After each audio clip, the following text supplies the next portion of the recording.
신작이 발매됐습니다. 많은 사랑 부탁드릴게요.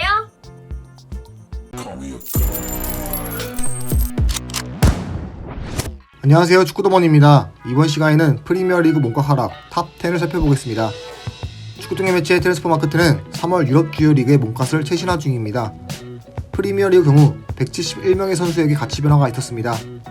그 중에서 트랜스퍼마크트는 가장 많은 몸값 상승과 하향과 함께 주목했는데요. 저희는 안타깝게도 감가를 맞게 된 10명의 선수를 보도록 하겠습니다. 카이 하베르츠는 2020년 여름 바이엘 레버쿠젠을 떠나 첼시 유니폼을 입었습니다. 당시 8천만 유로의 이적료를 기록하며 큰 기대를 모았습니다. 등번호는 29번을 받았습니다. 당초 하베르츠는 공격적인 성향의 미드필더였지만 최근 첼시에서는 펄스9의 역할을 맡으며 장점이 다소 사라진 모습을 보여주고 있습니다. 하베르츠는 독일 내에서 기대가 큰 미드필더 중 한 명이었습니다. 트랜스퍼마크트 기준 하베르츠는 2019년 레버쿠젠에서 9천만 유로의 가치로 평가받기도 했습니다. 하지만 첼시 이적 이후 지속적인 하락세를 겪었습니다. 8,100만 유로에서 7천만 유로, 그리고 이번 업데이트에서 6천만 유로로 떨어졌습니다. 하베르츠는 첼시 이적 이후 기대 이하의 모습만을 보여줬습니다. 높은 이적료에 비해 활약률이 아쉬웠고 좀처럼 자리 잡지 못하는 모습입니다. 올 시즌도 모든 대회 36경기에 나서 9골에 그치고 있습니다. 자연스럽게 1,000만 유로의 가치가 하락하게 됐습니다. 라임 스털링은 지난해 여름 맨체스터 시티를 떠나 첼시로 이적했습니다. 4,500만 유로의 이적료 안기며 떠났습니다. 17번을 단 스털링은 첼시의 측면 공격수로 활약을 펼치고 있습니다. 스털링은 몸값의 다양한 변화를 겪었습니다. 데뷔를 이뤄낸 리버풀에서는 4천만 유로의 몸값으로 평가됐고 맨체스터 시티 이적 이후 꾸준한 상승세를 보이며 1억 6천만 유로까지 지속기도 했습니다. 하지만 이후 꾸준한 추락을 겪으며 현재는 6천만 유로로 떨어졌습니다. 떨어진 가치만큼 스털링의 파괴력도 현저하게 줄어들었습니다. 6시즌 연속 20개 이상의 공격 포인트를 달성했던 스털링은 올 시즌 7골 3도움에 그친 상황입니다. 스털링은 자신의 최고 몸값에 비해 1억 유로 하락한 굴욕을 맛보게 됐습니다. 손흥민은 2015년 여름 3천만 유로의 이적료를 기록하며 레버쿠젠을 떠나 토트넘 호스퍼로 이적했습니다. 당시 등번호 7번을 받았을 정도로 구단 내에서 거는 기대감이 매우 컸습니다. 손흥민은 주로 좌측 윙포드로 나서며 해리 케인과 함께 팀의 에이스 역할을 도맡아 오고 있었습니다. 지난 시즌 골든부트까지 받았죠. 손흥민이 처음 토트넘을 이적할 당시 가치는 2,500만 유로에 불과했습니다. 이후 꾸준한 상승세를 보여주며 한때 9천만 유로까지 치솟았습니다. 하지만 점차 하락하며 이번 업데이트에서는 지난 가치보다 1,000만 유로 줄어든 6천만 유로로 평가됐습니다. 지난 시즌과 같은 퍼포먼스를 내지 못하고 있는 손흥민입니다. 지난 시즌 이 3골로 EPL 골든부트를 수상했던 손흥민이지만 올 시즌은 모든 대회에서 10골 4도움을 기록 중입니다. 다행히 최근 점차 폼을 회복하면서 남은 시즌을 기대하게 만들고 있습니다.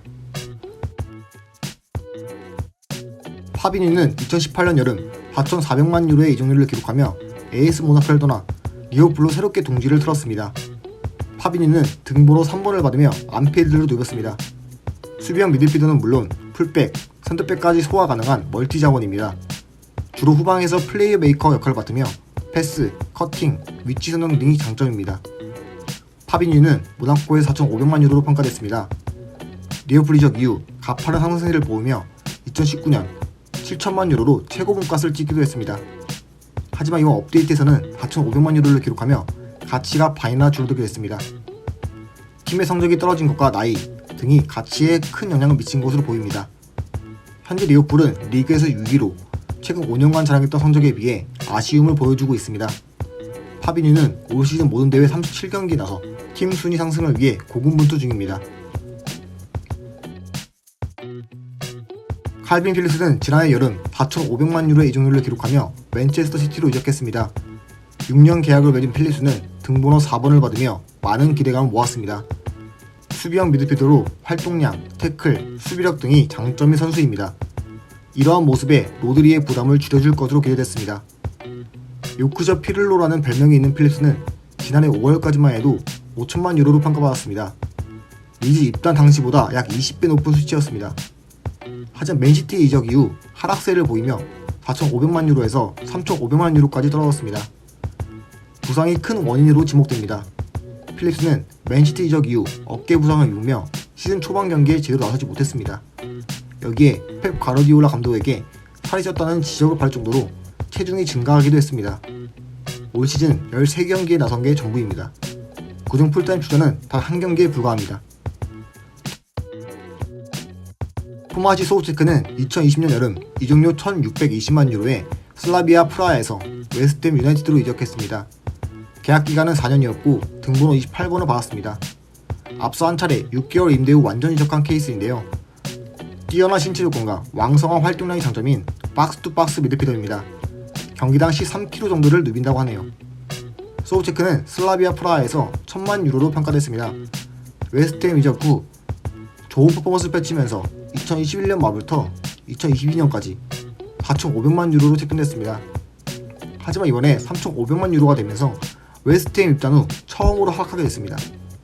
웨스트햄은 역대급 성적 부진을 보이면서 강등권에 위치 중입니다. 그 원인 중 하나가 소우체크의 저점 하락이 꼽힙니다. 치명적 단점으로 여겨지는 둔탁한 발밑과 빌드업이 계속 부각되는 중입니다. 꾸준히 출전하고 있긴 하나 예전 시즌에 비하면 아쉬운 것이 사실입니다. 유리 틸레망스는 2019년 여름 이적료 4,500만 유로에 에이스 모나코를 떠나 레스터 시티로 이적했습니다. 계약 기간은 4년이었고 등번호는 8번을 달았습니다. 6개월 임대 후 레스터로 완전히 넘어가게 됐습니다. 안정적인 볼터치가 강점이며 운반 및 패스를 통해 공격을 전개합니다. 킥력과 활동량도 좋아 탑 미드필더로 평가되면서 빅클럽과 자주 연결되고 했습니다. 틸레망스는 안더레흐트에서 2,200만 유로, 에이스 모나코에서 2,500만 유로로 평가됐습니다. 레스터 이적 후 가파른 상세를 보이더니 5,500만 유로를 찍기도 했습니다. 하지만 올 시즌부터 내리막길을 걷더니 3,000만 유로가 됐습니다. 잦은 이적설로 인한 마음가짐의 문제일까요? 올 시즌을 끝으로 레스터와 계약 만료가 되는 틸레망스는 기존과 같지 않은 퍼포먼스를 보이는 중입니다. 팀 부진도 한몫했죠. 레스터는 강등권 근처에서 어려움을 겪고 있습니다. 여러 복잡한 상황이 맞물리면서 지하로 향하고 있습니다. 칼리드 쿨리발리는 지난해 여름 이적료 3,800만 유로에 나폴리에서 첼시로 이적했습니다. 계약 기간은 4년이었고 등번호 26번을 선택했습니다. 이탈리아 세리에에서 검증된 센터백이었고 이탈이 심했던 첼시가 마음먹고 영입한 선수입니다. 파이터형 수비수로 데인마크, 헤더, 태클 등이 수준급입니다. 또 발밑이 부드러운 섬세한 테크닉도 보유했습니다. 쿨리발리는 메스에서 70만 유로, 행크에서 650만 유로, 나폴리에서 7천만 유로를 달성했습니다. 하지만 2020년부터 나이와 함께 떨어지기 시작했고 3,500만 유로의 몸값으로 첼시에 입성했습니다. 11월에는 감가 방어에 성공했으나 이번엔 1,000만 유로가 깎이고 말았습니다. 나이도 나이고 새로운 무대에 정하지 못한 모습입니다. 이따금 좋은 활약을 펼치기도 했으나 과거 명성에 비하면 저는 만족할 수 없습니다. 노장 센터백 티아고 실바가 더욱 돋보이게 만들 정도죠. 경기 중 실수도 그렇고 심리적인 문제도 보여 첼시의 답답함이 커지는 중입니다. 은골로 캉테는 2016년 여름 이적료 3,580만 유로에 레스터 시티에서 첼시로 이적했습니다. 계약 기간은 5년이었고 등번호 7번을 달았습니다. 세계 최정상급 박스2박스 미드필더로 평가됐죠. 작은 키에도 불구하고 정말 단단했습니다. 왕성한 활동량, 태클과 인터셉트, 볼 운반 능력, 오프더볼 움직임이 굉장히 좋습니다. 캉테는 SM캉에서 450만 유로, 레스터 시티에서 2천만 유로였습니다. 첼시 이적 후 전성기를 누볐고 한때 1억 유로의 사나이였습니다. 그 기점으로 하락세가 이어졌고 올 시즌 도중 3천만 유로가 됐습니다. 그리고 1,000만 유로가 떨어져 레스터 시절로 회귀했습니다. 부상이 문제입니다. 2019-20 시즌부터 잦은 부상으로 인해 유리몸이 됐고 올 시즌은 햄스트링 부상으로 장기 결장했습니다. 리그 1, 2라운드만 뛰고 쭉 못 나섰으니 1,000만 유로의 하락은 어쩌면 나름 선방했다고 볼 수 있습니다. 마침 첼시도 부진하고 있어 여러모로 아쉬움이 큽니다. 마크 쿠쿠렐라는 지난해 여름 이적료 6,530만 유로에 브라이튼에서 첼시로 이적했습니다. 계약 기간은 6년이었고 등번호 32번을 받았습니다. 다재다능한 선수죠. 레프트백, 윙백, 측면 미드필더, 3백 스토퍼 등을 소화할 수 있는 멀티 자원입니다. 오프더볼, 온더볼 능력이 준수하고 왕성한 활동량을 보유했습니다. 또 기선적인 드리블 도파가 인상적입니다.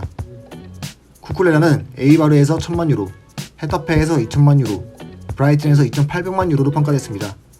첼시 이적 후 5,500만 유로가 됐는데 이번 업데이트에서 가장 많은 액수가 깎여 4천만 유로가 됐습니다. 초반에 인상적이었으나 도중 질병을 앓고 나서부터 폼에 문제가 생겼습니다. 기복이 심해짐에 따라 선발과 교체로 오갔죠. 개인사도 겹치면서 어려운 나날을 보냈고 그 사이 몸값은 대폭 하락하고 말았습니다.